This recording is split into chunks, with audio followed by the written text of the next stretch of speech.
Namaste, Salam Alaikum, Sat Sri Akal. Welcome back to another session with your War Chef at Wareva.com. Today, let's learn to make this extremely popular lamb biryani. Basically, you can categorize biryanis into two kinds, Kachi biryani and Pakki biryani. In the chef's world, if you are making a Pakki biryani, you are kind of looked down upon because Pakki biryani is much easier to make. Pakki biryani means first you cook the meat and the rice separately and then you put them in layers and let it steam for a few minutes, hoping the flavors get into each other. But Kachi biryani is little painstaking because the meat you're going to use in this is raw and you put it at the bottom of a pan and cook it slowly for a longer time. So the end result is more flavorful, more tasty and keeps the meat very juicy. Whereas in a Pakki biryani, the meat is never that juicy. So today we are going to learn the most popular Kachi biryani of Hyderabad. Whether you are using lamb or mutton, make sure you get a baby lamb or a baby goat. And for a lamb or a goat biryani, you should always want big pieces. You don't want small keema kind of pieces and make biryani. It doesn't taste that good. The whole reason why people enjoy biryani is the meat is juicy and you take a bite into it, it is so tender and it's so refreshing. There are various kinds of tenderizers that are available in the market. You could use raw papaya, raw pineapple, or even the outer skin of pomegranate seeds. They all act as a tenderizer. But we are in luck because in the market there is a meat tenderizer that is available in a lot of Indian grocery stores. In fact, I bought one of those meat tenderizers. Just use a spoonful of it and marinate the meat for 1 hour. What this meat tenderizer does is, I do not want to go into technical stuff. We are going to go into it in another session. Basically, it goes and breaks down certain cells and makes it tender to cook. So we are going to make the marination for the lamb biryani. We are going to use some green chili, add salt, add chili powder. Shahi jeera is the black cumin, add little black cumin. Okay. We're going to use some of the chopped coriander, half of the mint in this, coriander powder, just to get the nice flavor for your biryani around the meat, and then use little bit of cumin powder. Add half of the fried onion. Okay, I got some crushed pepper. We're going to use a little bit of crushed pepper. Other thing, we are going to use whole garam masala. I've used mace, I use black ilachi and green cardamom and lavang, that is the cloves. Little bit of lime juice or lemon juice, whichever one you have, you can use it. 2.5 cups of yogurt. So what we are going to do, we are going to mix all this together. Because this mixture goes at the bottom, you want to add some oil. Now we are going to do the most important part, that is cooking rice. Add oil into your water and bring the water to boil. See, I have soaked rice for almost 40 minutes. So I'm going to add this once it comes to a boil and then we're going to half cook this rice and add salt to this. Make sure you have enough amount of salt. If you forget to add salt into this water, your biryani will be totally messed up. In this water, you can add the other garam masalas if you want to add extra for extra flavor or anything. All I am going to do is I'm just going to add some shahi jeera. So I'm going to add to this. There is another way to avoid overcooking of the rice at the bottom is by taking out the rice from this pot into 2 batches. One batch you're going to cook the rice to 40%. The other batch you're going to cook the rice till it is 60%. The 40% cooked rice we are going to put it immediately on top of the meat. The 60% rice will go on top of that rice.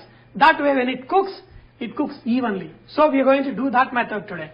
Now the rice is 40% done. So what I'm going to do, I'm going to take the first batch of the rice, okay, and put it in one of the containers. Now I'm going to let the rest of the rice cook for 1 more minute. By the time it is going to be 50% done. I'm going to drain this off I've got two separate rices. One rice is 40% done, the other rice is 50% done. We're going to add the lamb to this container at the bottom. Okay. Here is my 40% cooked rice. I'm going to put this as the first layer. Okay.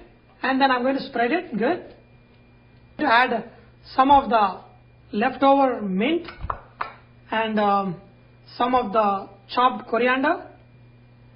Okay. And half of the fried onion. On top of this, I'm going to add rest of the 50% cooked rice, the fried onions. On top of this, I'm going to add some saffron water. Okay. Add a little bit of garam masala powder. Put a tight lid. If you don't have a tight lid, you can make a dough, like a chapati dough, put it on the edges and put a lid on top. And if it is loose, you can also put weight on it. Till here, everybody is doing good. It's very easy. Oh yeah, I cooked rice, 50% done, everything. But where are we going wrong? Lot of times when I'm showing the cooking, I've been telling you to use a heavy bottom pan. What a heavy bottom pan is, when you have a big vessel like this, the bottom has to be thick. If you don't have it, the way we make it thick is, you take a simple tawa and put that vessel on top of this, so it doesn't burn from the bottom. The best part of having a glass cover is you can actually see the biryani cooking. See, the moment you see the steam-like thing forming, that is an indication that you reduce the flame. After cooking 5 to 10 minutes on the direct heat, you can take your pot of biryani and put it on a tawa like this and forget it. Don't even look at it for another 40 minutes, and after 30 to 40 minutes, your house will be full of biryani flavor, and just open it. Today I'm going to show you the bottom of my pan. You will see it. It will be crystal clear without even one burn mark. That is how you're supposed to cook biryani. Remember, biryani is always served with nice yogurt accompaniment called raita and mirchi ka salan. You can see both the recipes on my site. Raita, I have a video. I have a video of bagara bangan.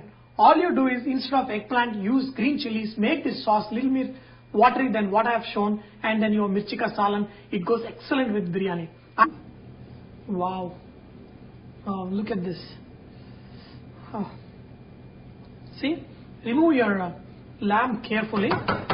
Wow. I hope you can see how beautiful this lamb is. Wow, look at this. See, the bone literally comes off the meat. See how tender and beautiful this lamb is. Wow. And look at how the rice is cooked. Beautifully perfect, and the rice looks like a nice pulse. And I made my favorite raita. I like it thick, and oh my goodness. Let me taste.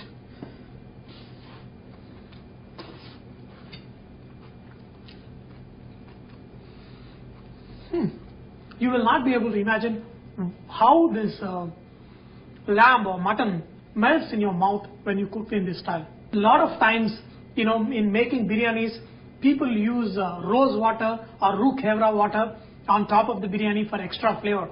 If you like that kind of flavors, you can go ahead, add some rose water or roux khevra on top of this, and it may taste flavorful in a different way.